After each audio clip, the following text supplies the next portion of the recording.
Ok, el pasaje que acabamos de leer, hermanos, am,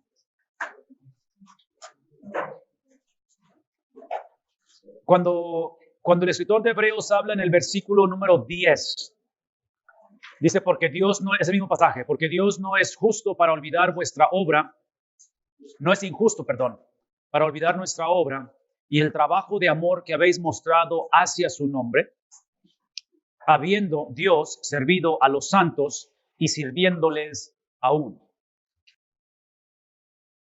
Entonces, aquí es donde tenemos que regresar a la conversación de el Dios que sostiene a sus hijos. Dr. Bob, el comentarista, tiene una sección de lo que son los santos. Y eso es algo que ustedes han escuchado anteriormente, pero es el concepto de alguien que es apartado para algo, algún lugar para el uso exclusivo, en el cual da el concepto de algo consagrado o sagrado, y donde Jehová está apartado de la humanidad por su naturaleza, de que Él obviamente es santo, y habla también acerca de su carácter, el cual hay perfección moral. Todo eso es en el artículo que está ahí. Antes de leer lo demás, quiero que regresemos a la experiencia, tal vez la base de pactos, de separación, de algo exclusivo, es Abraham. Porque ustedes recuerdan el pacto que hace Dios con Abraham. Habla de cómo escoge él a Abraham para escoger una familia, para escoger una nación, para escoger al mundo. El concepto de la guerra santa, ¿saben de qué estoy hablando? ¿Lo han estudiado? ¿Lo han visto? Introducido en el libro de Josué. Es un concepto de ser consagrado o apartado, donde el Señor le indica a Josué, cuando llegues, posees la tierra, vas a hacer una, y la palabra siempre se me olvida, pero creo que se dice genocidio, así se dice, genocidio, que es típicamente lo que el ateísmo usa en contra del cristianismo, de cómo es posible que haya un Dios que sea un bárbaro, que sea un despiadado y que ordene que mate gente. ¿Verdad? ¿Recuerdan eso? Entonces, es una cosa que, otra vez, ya hemos hablado de esto, del Dios de justicia, Dios de misericordia. Esos conceptos se funden, se fusionan en la cruz. Entonces, ese concepto de separación, donde Dios le ordena al pueblo de Israel cuando posees la tierra, no te cases con ellos, no te fusiones con ellos porque va a terminar mal la cosa. Entonces, el concepto de separado, de consagrado, es lo que estamos hablando ahorita. Entonces, cuando pienso en Abraham y pienso en su consagración o separación, el pacto que hemos hablado acerca de ello, encontramos la introducción de la práctica de la circuncisión, que es, otra vez, es una ilustración tangible, obviamente, de que estás cortando y estás siendo consagrada a la persona. Pero lo que quiero que se lleven en mente conforme leemos este artículo, que el artículo no lo menciona, pero como quiero mencionarlo, esa consagración o esa separación, porque hemos visto cómo la verdad es presentada en una tensión con dos situaciones o dos implicaciones, es el hecho de entender que Dios está diciéndole a Abraham, ok, la circuncisión es que tú eres cortado del resto de las naciones y serás mi pueblo, ¿verdad? Por el pacto que tenemos. Pero cuando el pacto es violado, si es que es violado, así como te consagro y te separo para mí, así vas a ser separado de mí también. Entonces es una implicación doble. Consagrado para mí, pero también, o separado para mí, pero separado de mí. Porque ahí es donde vamos a encontrar otra vez, convenencieramente podemos empatizar uno a expensas de otro y pensar que si soy salvo y he sido separado o consagrado para Dios, nada me separa de Él, entonces no importa lo que haga, no pierdo la salvación.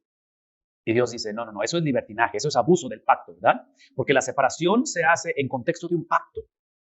Entonces, si olvidamos el vehículo que lleva a la separación o a la consagración, es obvio que vamos a distorsionar el evangelio. Entonces, piensen en eso porque observen lo que está pasando aquí.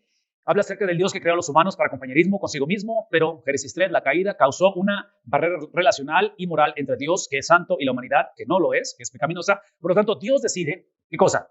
Crear un pacto, restaurar esa creación. Por lo tanto, Él llama a su pueblo a ser separado, consagrado, santo, y esa experiencia que es por una relación, el cual dijimos que la fe, que es fidelidad, es como el neutro. ¿Recuerdan eso? En otras palabras, Dios quiere restaurar, Dios desea restaurar, Dios provee el vehículo de la restauración, Génesis capítulo 15, la simiente de la mujer, eventualmente es algo que sucede antes de que Abraham aparezca. Entonces, cuando Abraham aparece, es obvio, y ese es un principio que a lo mejor necesitas llevar también. Cuando Abraham aparece, desde un principio era obvio que el punto del pacto con Abraham, el punto de escoger a Abraham, de separar a Abraham, de consagrar a Abraham, consagrar una familia, consagrar una nación, no se trataba de bienes y raíces. Incluía bienes y raíces. No se trataba de un grupo étnico, incluía un grupo étnico. Pero Génesis capítulo 3, versículo 15, que es la primera promesa mesiánica, desde antes de Abraham, la solución para restaurar el compañerismo era a través de una persona. ¿Verdad? Era Cristo. Dios desde Génesis lo establece, en la simiente de la mujer. ¿Quién lo va a hacer? Es Cristo, es el prototipo, es la imagen que está impresa y Cristo está incluido, es la persona de la cual está hablando, de tal manera que, una vez más, por la violación del pacto, por escoger uno u otro de los lados del pacto, separado para Dios o separado, ¿qué dijimos? De Dios, es donde empieza la confusión y los judíos trágicamente se enfocan en bienes y raíces, los judíos trágicamente se enfocan en grupo étnico y empiezan a crear el VIP, la supremacía y el resto lo conocemos. Todo eso es la consecuencia de violar el pacto, de abusar lo que Dios había dado. Entonces, cuando leemos aquí que por una relación de fe, ¿verdad? El pacto lo establece Dios. ¿Cómo lo vivimos? A través de la fe. Y dijimos hace días que la fe es, usando la analogía del sistema eléctrico, la fe es el neutro. Porque la fe lo que hace es que hace que el pacto sea beneficioso. Sin la fe, el pacto se hace destructivo, como la electricidad. ¿Cómo haces que la computadora se beneficie de la electricidad? Es a través de una corriente regulada. No nada más corriente, ¿verdad? Porque si le meto corriente de alta tensión, bye, computadora. Se acaba la computadora. Entonces, la presencia de Dios, el pacto de Dios está basado en quién Dios es. Y como Dios es incontenible, ¿está bien dicha la palabra? Como Dios es algo que el hombre no puede contener, la única manera en que Dios se hace beneficioso al hombre es a través de un regulador, como el neutro. Y ese regulador es la fe. Entonces, por eso estamos diciendo aquí, por una relación de regulada, beneficiosa, con Dios que es incontenible, su pueblo es que llega a ser, ¿qué cosa? Llega a ser santo. Y llega a ser santo por su posición en el pacto en él. Entonces aquí entramos otra vez en la legalidad. Legalmente somos santos, ¿verdad? Hay una legalidad en ese aspecto. A lo mejor no nos sentimos santos, a lo mejor no actuamos como santos, pero es como el matrimonio. En el caso mío, tengo 22 años de casado, legalmente estoy casado, eso no implica que vivo como casado, que me siento casado, que actúo como casado. ¿Me explico? Pero legalmente estoy casado. Entonces, mi actitud, mi comportamiento no altera mi estatus legal. Probablemente lo complica y probablemente sea un matrimonio completamente disfuncional, pero la realidad es que eso no altera. Lo único que altera la legalidad del matrimonio es otra experiencia legal que se llama divorcio. Independientemente de qué sentimientos haya o cómo está la situación. Entonces, traduzcan eso en la relación con Dios, que muchas de las veces en nuestros sentimientos, en nuestra condición, en nuestra actitud, no nos sentimos santos o salvos, pero legalmente lo somos. ¿Me explico? Entonces, ahí es donde quiero que vean el lenguaje de esta santificación o santidad que hay en nosotros. Por lo tanto, dice él, está basado en una posición pactante o basada en el pacto, el cual, una vez más, en el pacto, regresando a Abraham, ¿quién es el que crea el pacto y cumple el pacto? No Abraham, Dios. Entonces, la legalidad está basada en él, ¿verdad? Pero son llamados también para vivir santamente o en santidad. Entonces, la legalidad, a la luz de la Biblia, produce un estilo de vida, ¿verdad? Un estatus legal produce un estilo de vida. Por eso es que he enfatizado varias veces que el no cristiano legalmente tiene la obligación legalmente de pecar y el no cristiano no tiene opción, tiene que pecar. Entonces el no cristiano peca porque tiene, el cristiano que legalmente ha sido libre del pecado, que todavía pecamos porque queremos, no porque tenemos. ¿Verdad? ¿Qué implica ello? El cristiano, escuchen eso, el cristiano no lucha, seguimos luchando, no lucha contra el pecado hacia vencer el pecado. El cristiano lucha contra el pecado desde la victoria de Cristo, porque Cristo ya venció el pecado. Entonces, cuidemos de no estar luchando hacia vencerlo, sino que seguimos luchando, pero luchamos basado en lo que ya se hizo, ¿verdad? Entonces, ahí es donde decimos, ok, el pecado de Satanás es como la abejita que no tiene, o sea, como quiera, no la quiero agarrar, ¿verdad? Como quiera, no quiero jugar con ella, como quiera, no, si tratamos eso, o sea, está viva como quiera, ahí anda como quiera y causa molestia, pero realmente no nos puede hacer absolutamente nada. El pecado no cambia mi estatus legal. Eso es lo que tengo que decir, porque está basado en un pacto. Ok, entonces, a raíz de ello, es que Él nos llama a vivir de una manera santa. Mateo 5:48. Este vivir santo es posible, es posible, porque los creyentes han sido o son aceptos y son, ¿qué cosa? Perdonados en su totalidad, no porque merecemos ser perdonados, no porque Dios sea un Dios de misericordia, lo cual lo es, pero es por la vida y por el sacrificio de Cristo. De lo cual, la presencia de su Espíritu en sus mentes y en los corazones, en este caso, el lenguaje de presencia del Espíritu Santo en nuestras mentes y corazones, que en este caso, regreso a Apocalipsis 3:20, son los 33 años de vida de Cristo, porque tener al Espíritu de Dios en mí, y esto va a sonar un poquito controversial, pero como que lo voy a decir, es tener al segundo Jesús en mí. Porque el Espíritu Santo es el segundo Jesús, ¿no es cierto?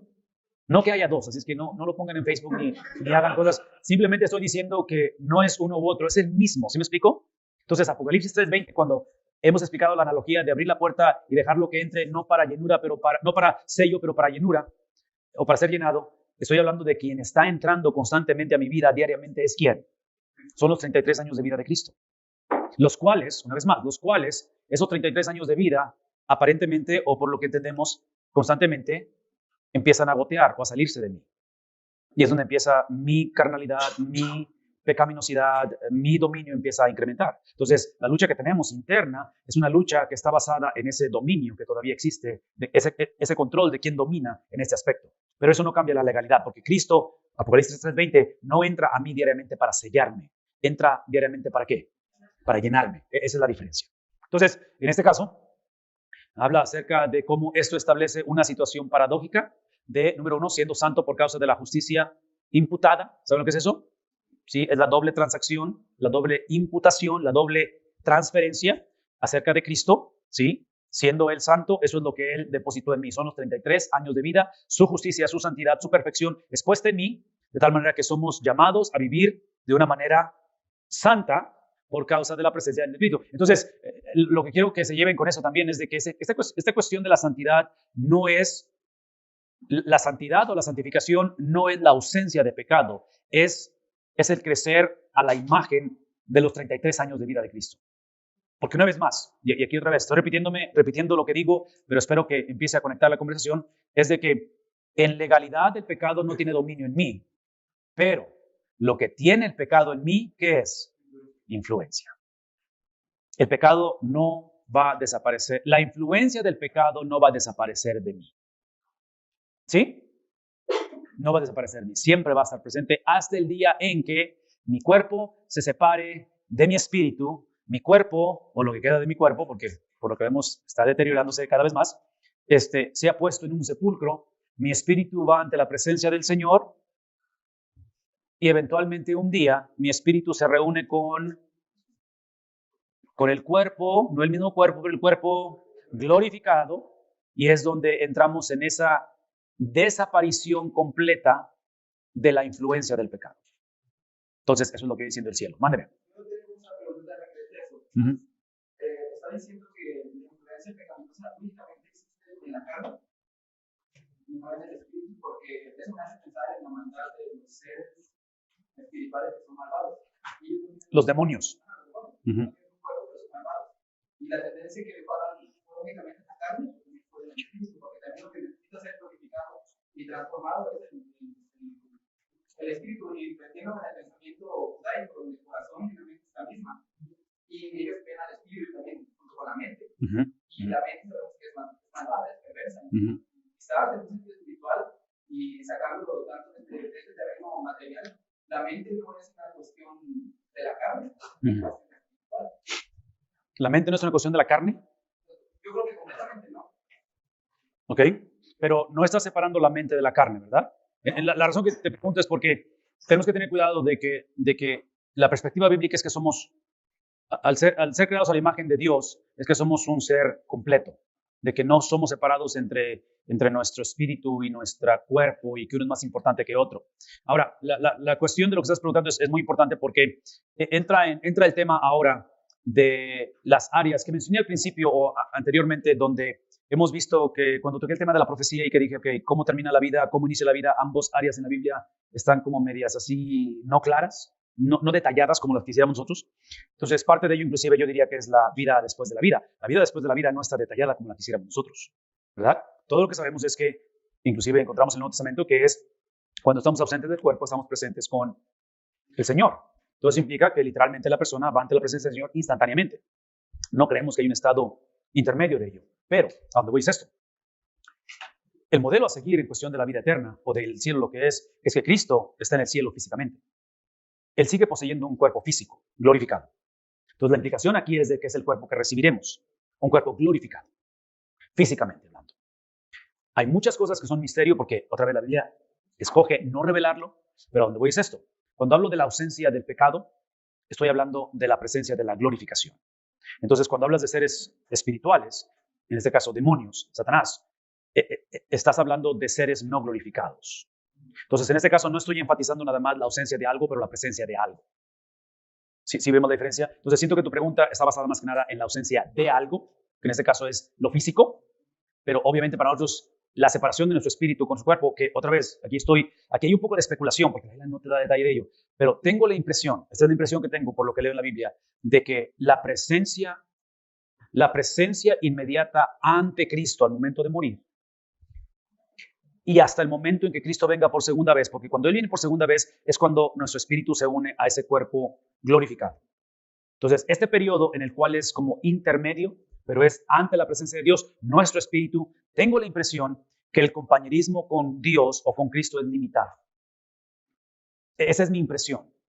Que cuando Cristo regrese por segunda vez y regresemos con Él los que hayamos dormido, a lo mejor nos toca verla, no lo sé, cualquiera que sea el caso, pero los que lleguemos a regresar con Cristo y recibamos nuestro cuerpo glorificado, es la impresión que yo tengo que es cuando será el compañerismo en su totalidad ante Él. Pero otra vez, es especulación, ¿verdad? No tengo versículo para decir que así va a ser. Entonces, a dónde voy con esto es que ausencia de la influencia del pecado, la otra es, parte de la ausencia del pecado es porque el ser, el alma, cuando va ante la presencia de Dios, que Hebreos dice que es inmediato, ¿verdad? No hay manera de que la persona o el espíritu, el alma, habite ante la presencia de Dios con influencia de pecado. Si no, no puede coexistir. Y estar en el cielo es tener compañerismo con Él. Yo creo que va a ser un compañerismo limitado hasta que recibamos nuestro cuerpo glorificado. Esa es la impresión que yo tengo. Entonces, ahí es donde, una vez más, no es la ausencia de algo, es la presencia de alguien más lo que hace la diferencia. Mándeme. Esta semana la pregunta es que me llama la atención varios detalles. Uno, no estoy seguro de que estoy alucinando y esto me dirá, pero tengo la impresión de que Satanás no se puede hacer. Bueno, por lo tanto, los demás ángeles que nosotros solamente nosotros tenemos posibilidad. La otra cosa es el hecho de que nosotros cuando termina nuestra vida terrenal no podemos ser destruidos por el pecado. No tiene que ver con el pecado, simplemente nosotros nos regeneramos y coexistimos regenerados con influencia mientras vivimos en este tiempo. No tiene que ver con la carne. Es que muchas veces hay una confusión entre el término carne y con la carne física. Entonces, yo pienso que cuando termina esta vida, en nuestro cuerpo físico, también se acaba nuestra posibilidad de inclinarnos hacia el lado, ¿no? O sea, hacia desarrollar nuestra falta de apegarnos a la regla y de la comunión con Él, ¿no? Y todo eso. Entonces, yo pienso que es una pregunta que se resuelve en términos de, una vez que terminamos aquí, como aquí tenemos que reflexionar, como aquí tiene que acabarse todo esto. O sea, el otro día escribí yo a mi profesor de Antiguo Testamento, una cosa un poco tonta, ¿no? Pero usando una analogía de la película, con la película del Señor de los Anillos, donde el anillo se tenía que fundir donde fue forjado, es un poco eso. O sea, aquí tenemos nosotros una decisión, obviamente después de la influencia del Espíritu que nos capacita para tomar esa decisión. Siento que solamente aquí podemos tomar esa decisión. Eso nos da un indicador de que no es posible que seamos influidos más allá de cuando terminamos de vida. Sí, porque la conexión con el pecado en nosotros es una conexión legal transferida por Adán. Entonces, en el momento en el cual aceptamos a Cristo, esa transferencia legal es rota, desaparece. Pero como estamos en las eras donde están empalmadas y el reino de Satanás continúa temporalmente, Satanás continúa siendo un siervo de Dios, que su reinado es administrado o gobernado por el Dios de la Biblia. Es ahí donde Satanás no tiene, no sé cómo se dice en español esa palabra, jurisdicción en la experiencia de habitar ante la presencia de Dios en su totalidad. Entonces, otra vez, la pregunta tiene que ser balanceada entre lo que es la ausencia de algo como producto de la presencia de alguien o de algo. Entonces, en este caso, es el concepto donde parte de la consecuencia del pecado de Adán es que Adán va a morir espiritualmente en el huerto, es restaurada esa vida a través de Cristo y volvemos a nacer, nuestro nacimiento espiritual. Juan capítulo 3, la conversación de Jesús con este rabino Nicodemo, y de ahí es de que nos damos cuenta que nuestro cuerpo va en decadencia, es parte del pecado, la muerte física es parte de la consecuencia del pecado, en la cual la victoria es segura porque dolorosa que es la muerte del pecado, doloroso es ver las peticiones que han compartido esta semana de cáncer, de diferentes situaciones que ha habido. Todo ese dolor es temporal, como es el dominio de Satanás y su pecado. Es real, pero es temporal. Entonces, aquí es donde regresamos a compartir el mensaje de Hebreos, porque Hebreos lo que va a decir es que todo esto es real, es simplemente que hay que mantenerse fiel hasta el final. Independientemente cómo es que el pecado sigue reinando, sigue incrementando, sigue causando lo que causa. Termino con esto. Los creyentes son santos por causa de la presencia de nuestras vidas, de la presencia en nuestras vidas de la voluntad del Padre, que es santo, eso es lo que produce, es la voluntad de Él, y la obra de su Hijo, la presencia de su Espíritu. Entonces piensen en términos de legalidad, la santidad de nosotros, la santificación de nosotros es una experiencia que sucede, es un evento y después es un acto continuo. Somos legalmente posicionados. Sí, y aquí es donde entra una conversación que no vamos a tener tiempo de hablarlo, pero ¿cómo es que legalmente puedo ser santo y a la misma vez necesito ser santificado? Y estoy siendo santificado. Entonces, una vez más, en mi mente regreso a la experiencia de un sello de su Espíritu y de una llenura de su Espíritu. La doctrina del Espíritu Santo es la que nos ayuda a entender este tipo de procesos legales y el componente humano de continuar ese peregrinar con Él. En el Nuevo Testamento siempre se refiere a los santos en un contexto, eso es importante, muchachos, en un contexto de pluralidad. ¿Qué implica ello? Que el llegar a ser salvo o sellado es para ser parte de, no simplemente del cielo, no simplemente de una vida en la cual es literalmente para ser parte de una familia. El ser parte de una familia, de un cuerpo, todo lo que es el lenguaje que usa el Nuevo Testamento, por lo tanto, la fidelidad, la fe, la fidelidad, la consistencia, la perseverancia comienza con una recepción o con una legalidad a nivel personal. Y por favor, no sé si pueden escribir eso en sus notas o por ahí, pero esa legalidad, esa transacción legal se lleva a cabo de una manera personal, no de una manera individual. Y hay una diferencia entre personal e individual. ¿Por qué? Porque aceptar, reconocer, vivir la presencia de Cristo, ser consagrados, separados para santidad. Entonces, soy separado para Dios y no llegar a ser apartado o separado de Dios, al parecer mucho tiene que ver de un cristianismo individualista, que es lo que predomina hoy en día. Entonces, ahí es donde tenemos que tener cuidado, porque dice aquí que es un componente, cuando la Biblia, el Nuevo Testamento, refiere y usa la terminología de santos o santidad o ser apartados, la Biblia típicamente, normalmente no habla de que tú fuiste apartado. La Biblia dice que fuimos apartados. Entonces, ahí es donde entramos en esa experiencia de algo personal, pero la experiencia personal conduce a un compañerismo en el cual se experimenta de una manera colectiva. Todo creyente es dotado para la salud, para el crecimiento, para el bienestar del cuerpo de Cristo. Por lo tanto, es que somos, de acuerdo a la doctrina de elección en el Antiguo Testamento, somos elegidos para servir. En el Nuevo Testamento es para similitud a Cristo. La santidad es característica de ¿qué cosa? No de hombres perfectos, pero de hombres y mujeres que pertenecen a la familia del que es perfecto. Y ese es Cristo. Entonces, es parte de la santificación o de la santidad que está presentando ahí.